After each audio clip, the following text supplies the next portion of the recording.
Hey there everyone, AJ back again for the Mighty Gluestick channel. I make videos about Dungeons & Dragons lore full-time and have a huge collection of videos for you to binge watch, and I upload 2 new videos per week with a live stream each week as well.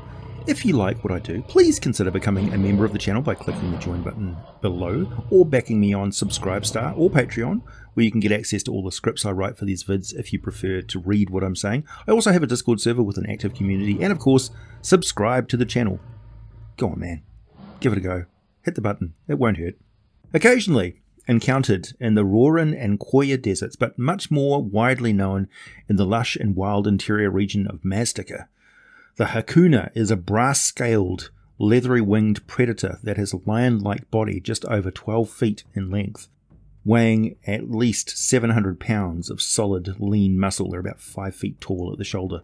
The first impression one has when getting a clear look at a Hakuna is that this is a dragon crossed with a lion, and in the western lands of Toril they are known as Dragonnes. They are an ancient species with a lineage connecting them with the true dragons, though it is so rare to get one of them alive in captivity to study and converse with that they remain one of the more mysterious branches of dragonkin.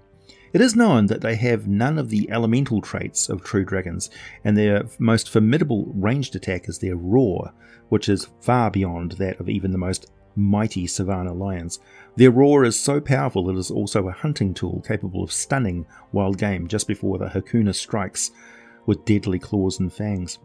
Despite having fully functional wings, they are poor flyers compared to true dragons and wyverns, with flight sustained only for short bursts of up to 30 minutes at a time at most. Flight is a normal part of their movement though, and hunting practices, and they will favour lairs that are difficult to reach from the ground unless they happen to be raising their cub, in which case they take over the ground-based den of some other creature, so the offspring can move around without plummeting to their death accidentally. Hakuna are not hatched with the ability to fly right away. Like birds, it takes time for their wings to grow large and strong enough, and even then they can only manage a short glide for the first few months of their life. Thus they hunt much like lions do, first taking a high survey of the area on the wing or going up to the top of treetops, then picking an ideal spot to stalk and then roar at their prey before pouncing on it and ripping its throat out or crushing the spine at the back of the neck.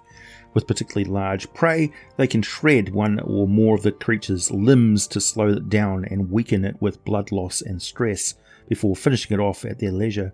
They are intelligent predators, and they can speak both draconic and the language of sphinxes, and if they're not particularly pressed for time, they will wound a large animal and drive it closer to their den before they finish it off, to save the effort of having to drag the body all the way back there.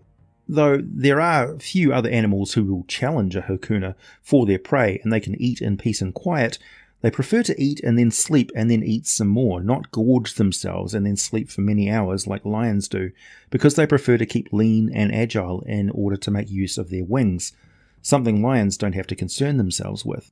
While lions are social, Hakuna are more like tigers in that they live largely solitary lives, only meeting others to mate and then living with their cub until they are independent. If you spot more than one adult in the area, you may actually be a little bit safer, as they will be more concerned with each other than they are with you, but caution is highly advised anyway. Their mating season is late in the autumn. If you spot 2 of them outside of the mating season, you're in serious danger. They do lay eggs, and lay only 1 egg at a time. The cub is raised by the mother for a year, at which point they will become too hostile to each other to stay together. Male Hakuna are always very hostile towards each other. They will never willingly share the same hunting territory. Female Hakuna have a hunting range of 85 miles from their den, while the males have a range of 186 miles. This range will obviously overlap with a number of female Hakuna in the prime habitat region, which will include warm forests to tropical jungles featuring hills and valleys as well as desert areas they prefer, though not open sand dune areas, they prefer broken desert. The fact that they can speak the language of the Sphinx may just be because they share a lot of the same territory, or there could be a deeper connection. It's not well studied by sages either way. Dragonnes have proven to be very dangerous to study in the wild and become insanely aggressive in captivity. They prefer herd animals like goats for food. They will target easier prey than humanoids 100% of the time if there is a choice between the two. To quote from the Advanced Dungeons & Dragons 2nd edition Monstrous Manual, Dragones are not necessarily aggressive towards strangers, and the creature's reputation as a mindless devourer of helpless travellers is more the product of ignorance than well-established fact.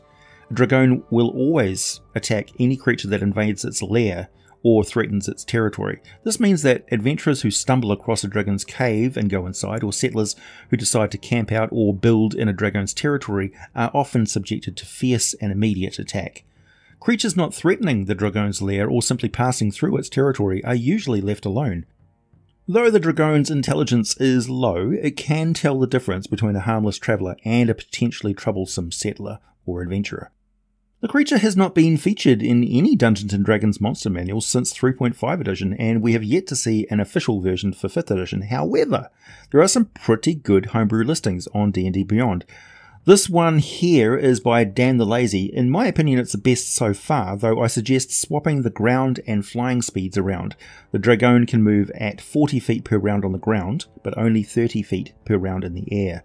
They count as a large monstrosity. They are of neutral alignment. They have a natural armor class of 15 and up to 117 hit points. Stat-wise, 18 strength, 15 dexterity, 16 constitution. Intelligence of 6 is too low. I think 7 reflects them just being a bit higher than animal level. Wisdom of 13 and charisma of 12. That charisma is a bit high. They are impressive creatures, but their roar does all the work intimidating other creatures. Plus 6 on strength saving throws, plus 6 to athletics, plus 4 to stealth, and plus 3 to survival all make perfect sense.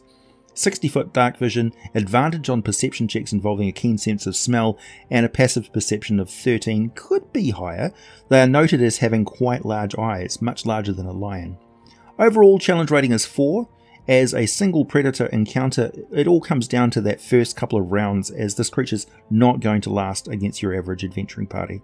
The Hakuna has a pounce attack ability, so if it moves at least 20 feet straight toward a creature and then hits it with a claw attack on the same turn, that target must succeed on a DC 14 strength saving throw or be knocked prone. If the target is prone, the Dragonne can make a 1 bite attack against it as a bonus action. It makes sense that this would also include moving 20 feet through diving from the air. In combat, it makes 1 claw attack and 1 bite attack, plus 6 to hit, 2d8 plus 4 slashing damage with a claw, and 2d6 plus 4 piercing damage with a bite, which reflects how big and vicious those bites and claws are. Its roar could traditionally be used up to 3 times per day in older editions, but it is a recharge ability for the 5th edition version, recharging at the start of the round on a roll of 5 or 6 on a 1d6. And I quote, "A Dragonne can loose a devastating roar. All creatures except Dragones within 120 feet must succeed on a DC 11 wisdom save or become frightened for 1 minute. A frightened creature can repeat the saving throw at the end of each of its turns, ending the effect on itself on a success. Those within 30 feet who fail the save also become deafened.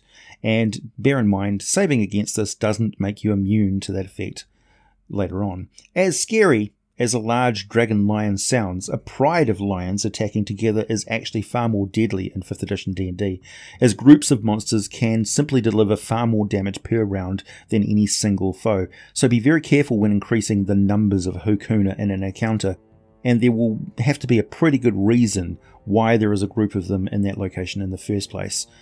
The pelt of the Hakuna is highly valuable. The further away you can find a buyer from where they are more commonly heard of, the better. The pelt is very hardy, staying in good condition longer than a lion pelt, and of course is a fair bit larger than even a tiger skin. Plus the mane is quite coarse, more like it was made out of a cat's whiskers than its fur.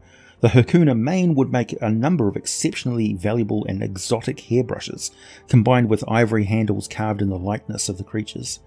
There are a few taxidermied Dragones to be found in the homes of wealthy nobles of Arm, and probably 1 or 2 live Dragones available for sale in the city of Kalimport, where it's said you can buy just about anything if you have enough coin. Please hit the like button if you've made it this far, subscribe if you like what I do, check out my Subscribestar or Patreon links for all the full scripts for these videos, buy some Teespring merchandise, wear your geek with pride, and as always, thanks for listening, and I'll be back with more for you very soon.